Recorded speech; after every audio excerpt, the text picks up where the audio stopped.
Guys, can you see my screen? Yes, Yes, ma'am. ma'am. Nakikita po. Ano yung nakikita nyo? RRL. DRRL. Sige, sige, sige. Hmm.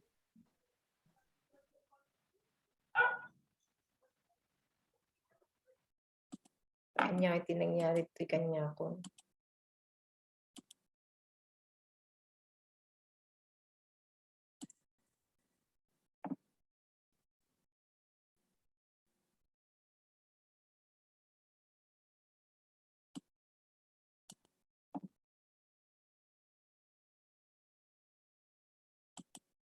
Wait lang. Sige. Stop ko muna yung sharing ko. Okay. So, previously, we were able to discuss the contents of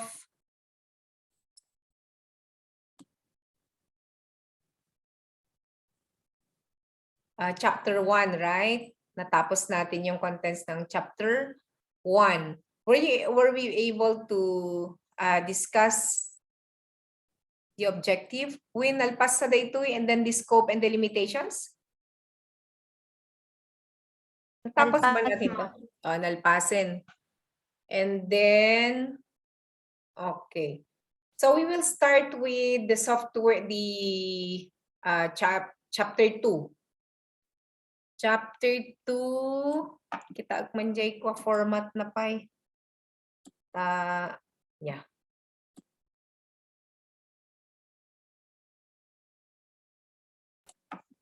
Ni nafananan.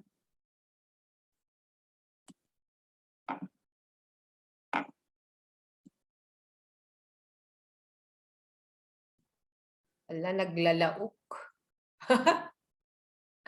Okay. So, di-discuss ka muna yung review of related literature, which is the last part of chapter 1. Okay. So, how many studies were you able to include? Ilan yung in-include ninyo dun sa manuscript ninyo?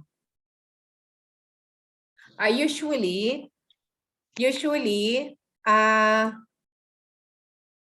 should be 5 published journals na ilalagay ninyo doon sa review of related literature.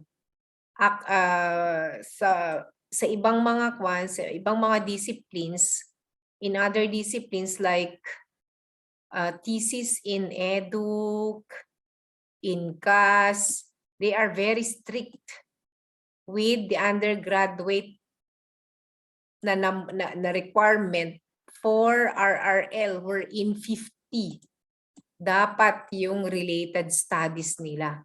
But the College of Computing Sciences came into an agreement to lessen the number of RRL to at least 5. Ay, sorry. Ay, ko na dito eh. When? Haan hanggang nga 5. It should be 10, but 5 years back. Sorry. Ay, minimum dito pala eh. Minimum of 5 published journals, but then it should be 5 years back. So what is 5 years back? Anong year yon? If today is 2021 minus 5. 2016, ma'am. Okay, so dapat lahat yung mga kinukuha ninyo na related literature or papers or manuscripts or articles from journals should be from 2016 to 2021. Okay, check nyo yan ha. It should be 5 years back. 5 years back. Okay. So, hanap lang ako ng related literature. Meron yata akong, did I post something on related literature in Facebook? Meron ba? Oy. Wala pa naman ata, ma'am. Apay nga nakabawa ko. Wari kata kita at garon.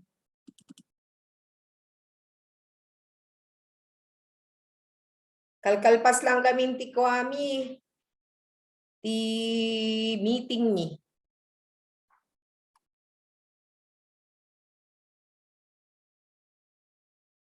Related literature.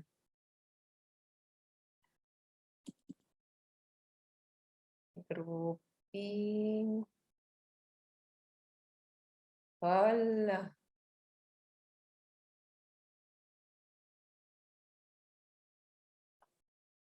Nasaan na siya? Okay. Wait.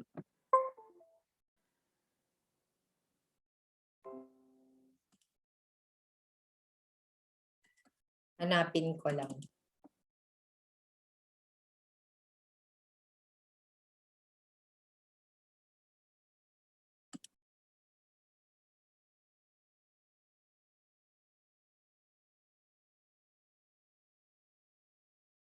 Okay. So, ito.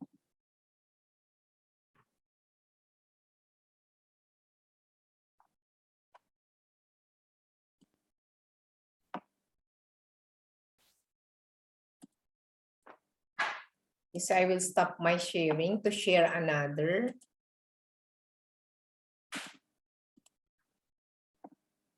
Can you see this one?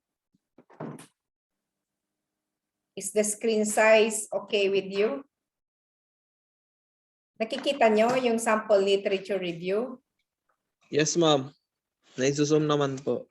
Okay. So, it says here, the literature review for Capstone should be a minimum of 5 studies.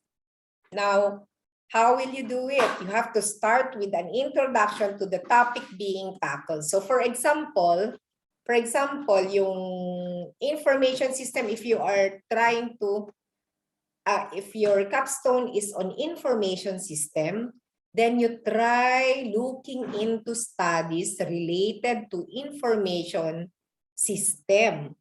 Now, yung structure niya is first, global or international. Umununa, international. We call it the inverted diamond. Or inverted pyramid, sorry. So, international mauna, and then national, and then you go to the local. Now, if there are no studies available, just get any related literature. But where will you get the related literature? Where? Saan mo kukunin? Saan? Pana. Okay, saan mo kukunin? Saan kayo nag-google? Saan kayo nagsusearch?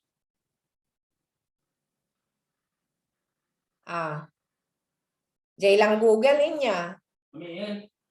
Now, Google, you cannot find accurate and legit sources using Google.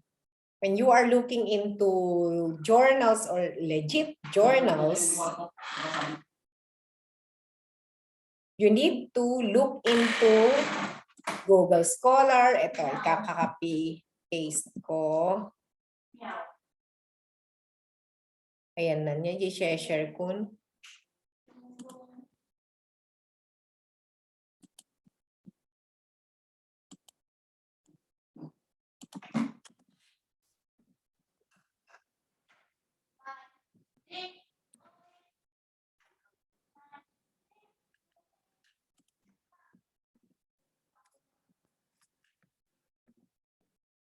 Okay, so can you see what I typed?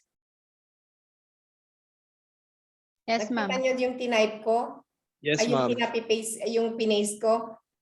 Google Scholar. Resources should come from Google Scholar, from ACM Digital Library, IEEE, Google Research, Science Direct, or Scopus publications.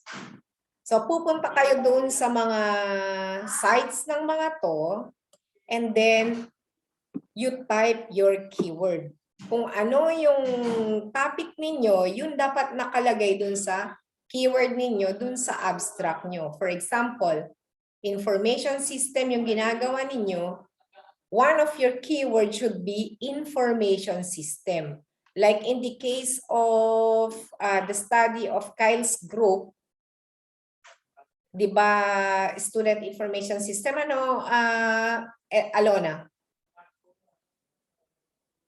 Yes, ma'am. Okay. So yung keywords dapat ninyo doon is information system, tapos student record management, o kaya information management because you are trying to manage information regarding student or students. So yun yung mga keywords ninyo na isa-search ninyo dito. Amok tinararamid yuman. Saan nyo kinuha yung mga related literature ninyo? Kinapi-paste you? Kinapi-paste you ijay kwa? Ijay lista, JNT past nga Capstone projects? Pinicture you, tapos in-retype you? Maybe, ma'am. Nangalan nyo ijay? Okay, so that is not allowed niya. Hanga allowed tikas jay. So you need to have your own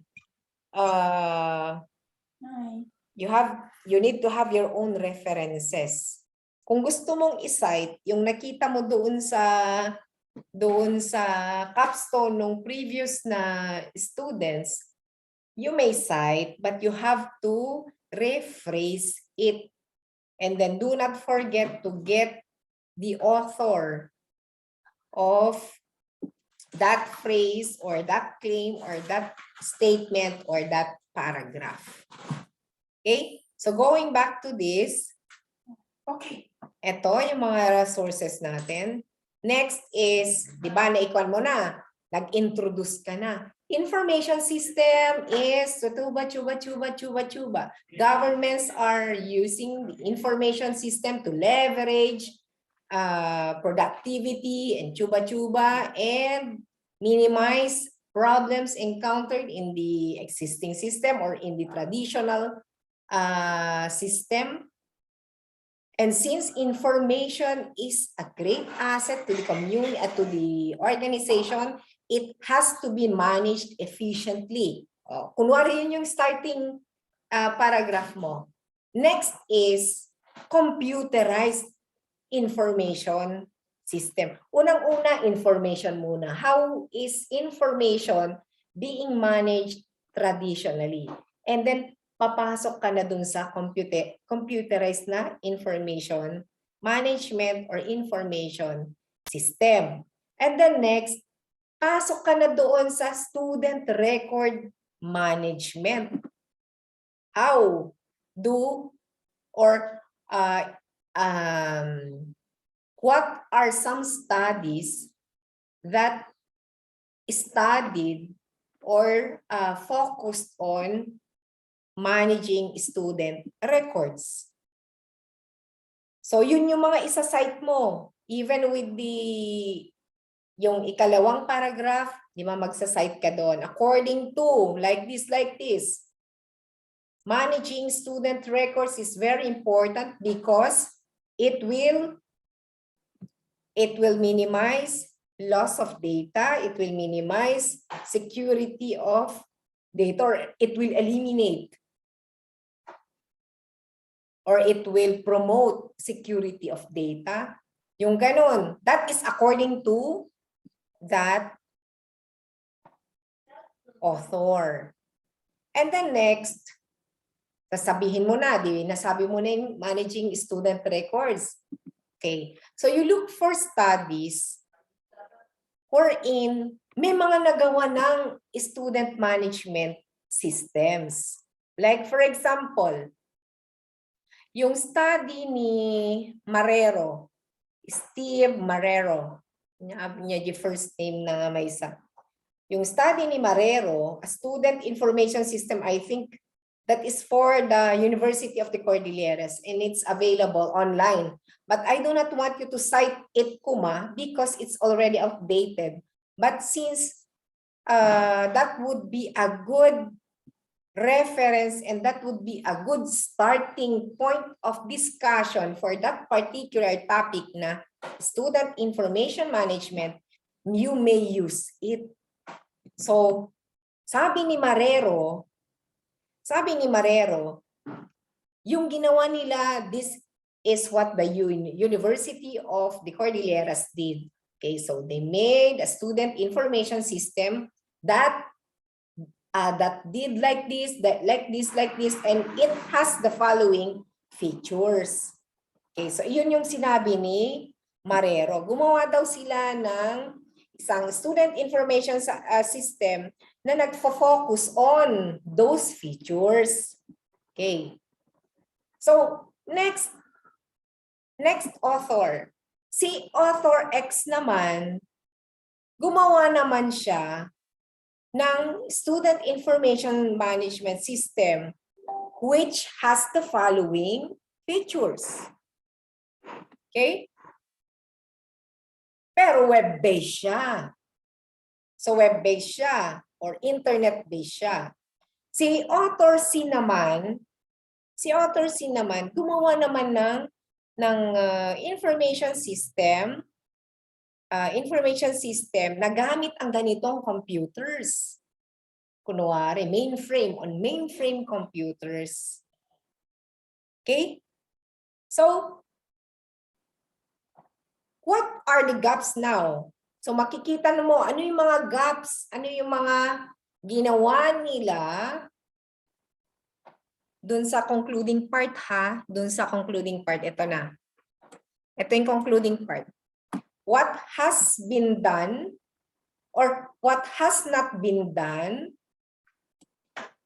in the previous studies that you are going to do. So you state in the concluding part what are the gaps. Anyati na aramidan ay anyati handa na aramid na aramidem. Okay? So you need to identify what is different in your study from the other studies reviewed. Now, for example, yung mga nagawa nila is ang gaganda. Di awanti may bagamon nga you have nothing new to offer.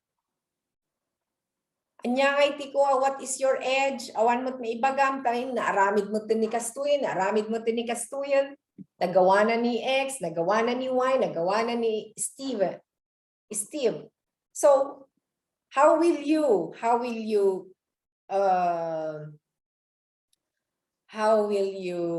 defend what you did?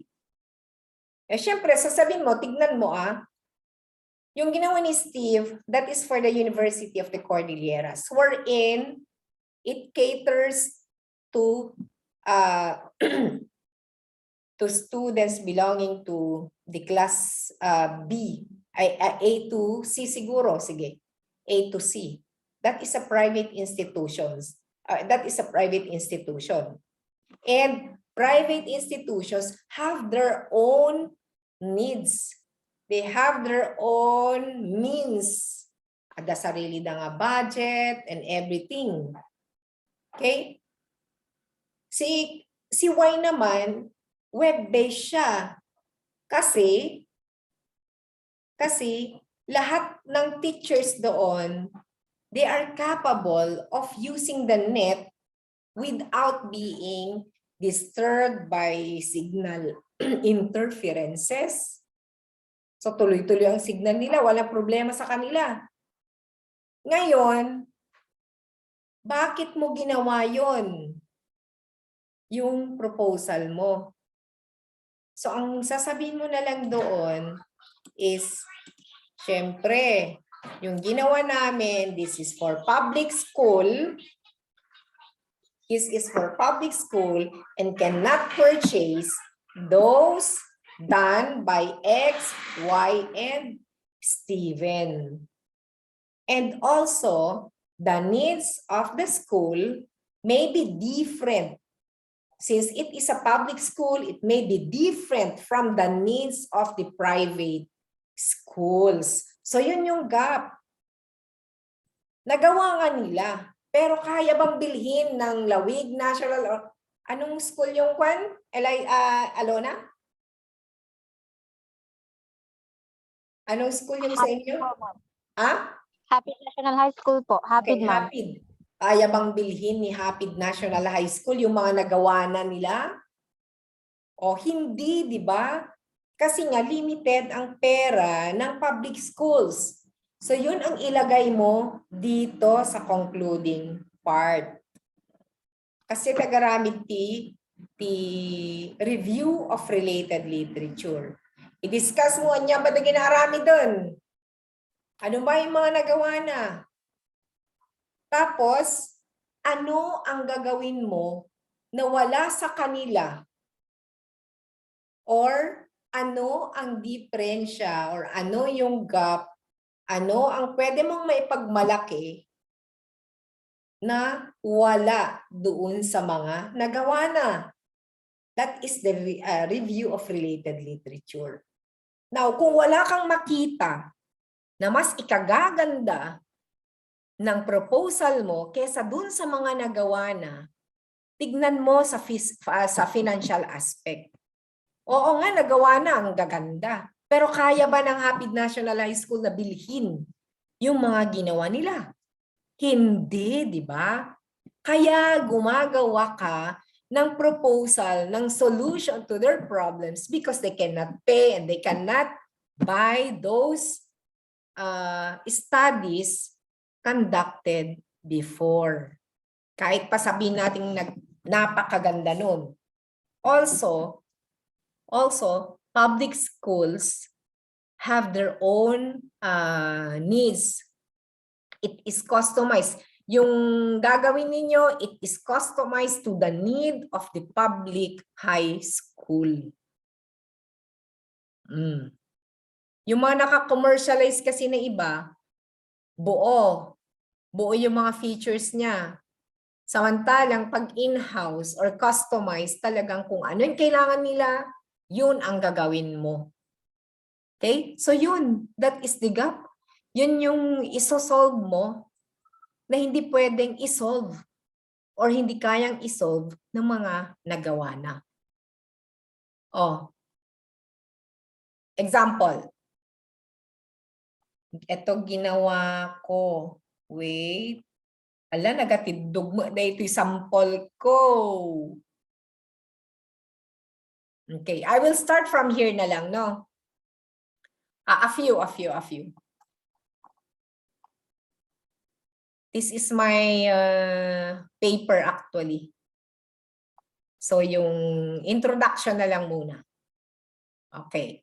This is the introduction because I focused my study on e-learning in the Philippines. So ito yung introductory paragraph ko. Institutions in the Philippines, especially state universities, encounter challenges that may affect the implementation and success of e-learning. This can be categorized in terms of infrastructural, technical competence, and attitudinal challenges. And then, inisa-isa ko yung infrastructural challenges na according to, ito, sabi niya dito, 71, kasi dito, pag in-text citation, sasabihin mo lang yung author number niya. But what we are going to use is the APA, which is like this. According to EC 2011, infrastructure such as the availability of electricity, computers, and the internet must fully be in place to enhance the e-learning projects.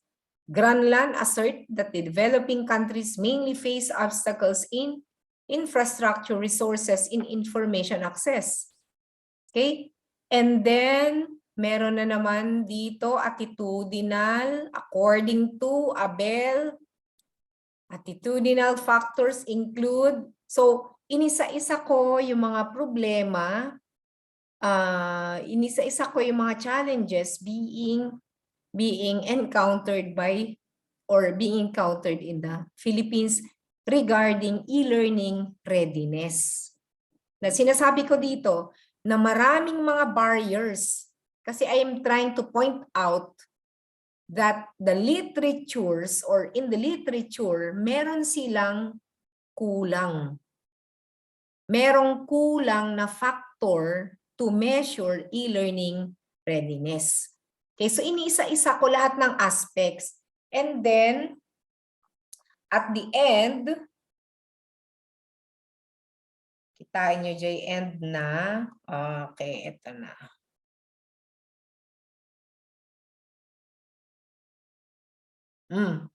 From here, a variety of perspectives on what defines quality in e-learning and what should be considered when evaluating e-learning has been developed. Timbagak ijay, nagadun tinaarami dun, nagadun ti perspectives nga ibagbagadan no kasano nga i-define ti quality in e-learning.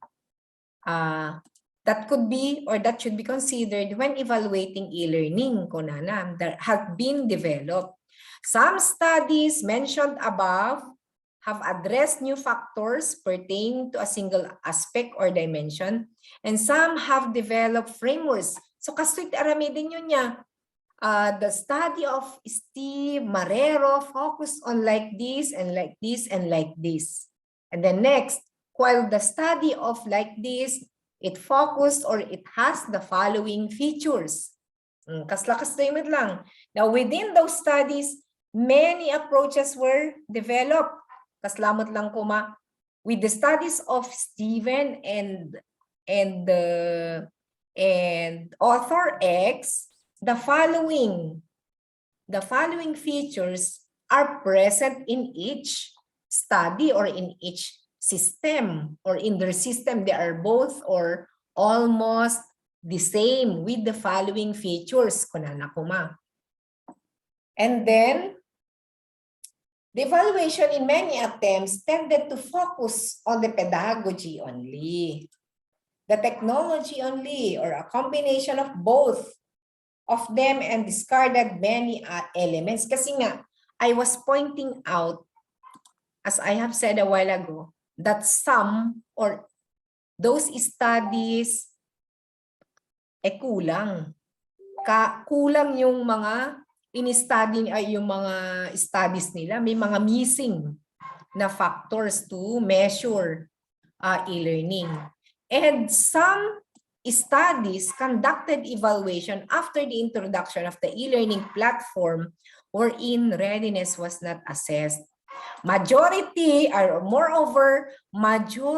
of the studies were applied in highly industrialized countries.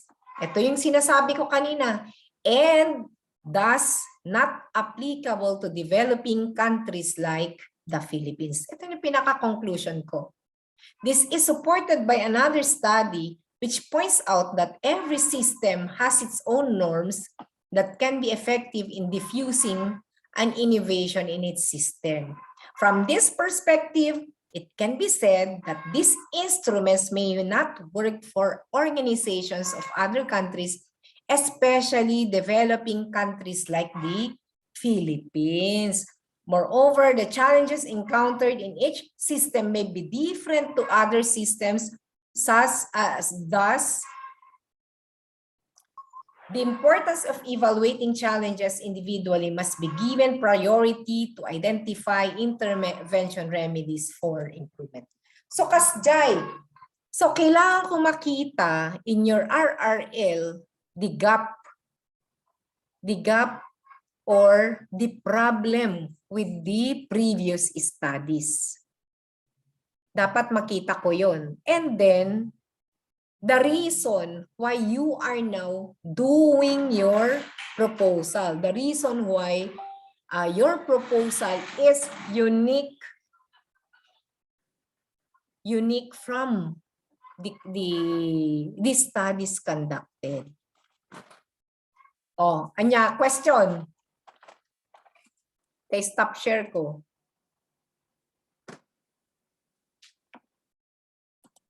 Nyati question nyo, Jai. Mangmangigyo? Ay, agkantatay sapay lang.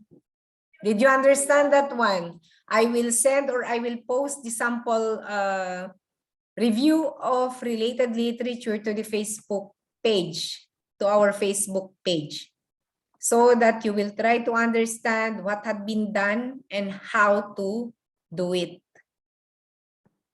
Yan. Nina pa'y naturog kayo? Guys, am I talking to a wall? Kilbo. Anya, naawatan nyo ba dihay? Ulitok. Nawatan masit, ma'am. Basta't importante, review of related literature, ibagayon, inya inaramid ni Kastoy, ag-research kayo, related to what you are doing, kunwari student information management, at kita kayo kadagi studies, you look into studies na ginawa ng ibang schools, na ginawa ng ibang organizations on how to manage their student records. Tignan ninyo ano yung mga features nila. Ano yung mga features ng system na ginawa nila. And then, di isa na yon. Hanap ka uli ng isa. Ano ba yung mga features na ginawa nila in that system? Another, and then another, and then another, until you reach the required minimum number of related literature. Now, if you need more, then you may add more. The more, the better, the merrier. Now, at the end of the presentation of each study, you justify or you conclude. You put there the concluding part wherein you state the gap. Simple lang na question. Sasagutan ninyo, ano ba yung mga nagawa nila o yung mga hindi nila ginawa na nagawa mo or gagawin mo dun sa study mo? Or what is different with your proposal from among those studies conducted? Why is your proposal different from them? Or what outweighs or what is your edge over them? Ano maganda dun sa proposal mo? Wala bang maganda dun sa proposal mo? Now, kung walang maganda, kasi mas magaganda yung mga ginawa nila, sabihin mo na lang doon. Walang magko-question. Ito kasing system na to, it is customized to the needs of the client, which is the Lawig National High School. It is tailored to the needs of the institution. Those studies conducted were conducted for commercialization and do not fit or do not meet the needs of the clients. Further, since Lawig National High School is a public school, there is no budget or no budget is allotted for the purchase of those studies mentioned above. Products of the studies mentioned above. So, DJ ti pang conclude mo. Yun lang. Okay? So, Alona, are you good with that? Naawan ni Alona, ni Aaron lang, kini Dave, kini Eliza, kini Jay.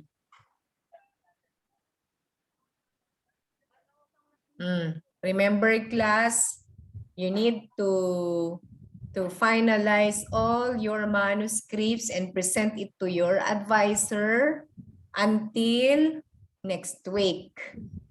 Until next week. So, Yes, ma'am. until next week. Ngayon, 1 hour na tayo. I will be discussing next RRL. Ano ba bukas? Available ba kayo bukas? Yes, ma'am. Okay. Kung available kayo bukas, we will meet again tomorrow so that we will discuss the other parts of the manuscript. So hanggang RRL tayo, we will discuss chapter 2 tomorrow. Anong oras pa yung meeting bukas, ma'am? Kayo anong oras ang gusto nyo? Alauna? 9 o'clock? Lang, ma'am. 3 o'clock. 3 o'clock? Ada papanak ti afternoon. Morning na lang, ma'am. 10 o'clock. Pwede yun. Pwede yung 10 o'clock kasi may quiz ako ng 8 o'clock. Gabi na Magpapaquiz lang. ako. ma'am. Pwede? Pwede o hindi yung 10? Sige, ma'am. Kung hindi pwede yung iba, you may send somebody to represent your group. Okay? So, matugo. Nya Aaron? One, ma'am.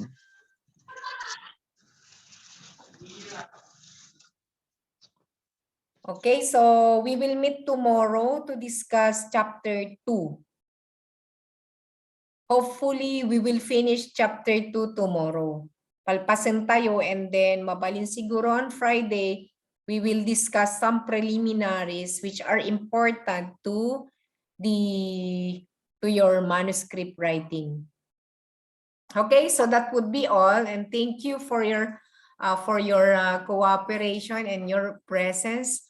And I hope that you evaluated me already. Pangaasi yung kailangan pa iti 6. Tapos may submit min.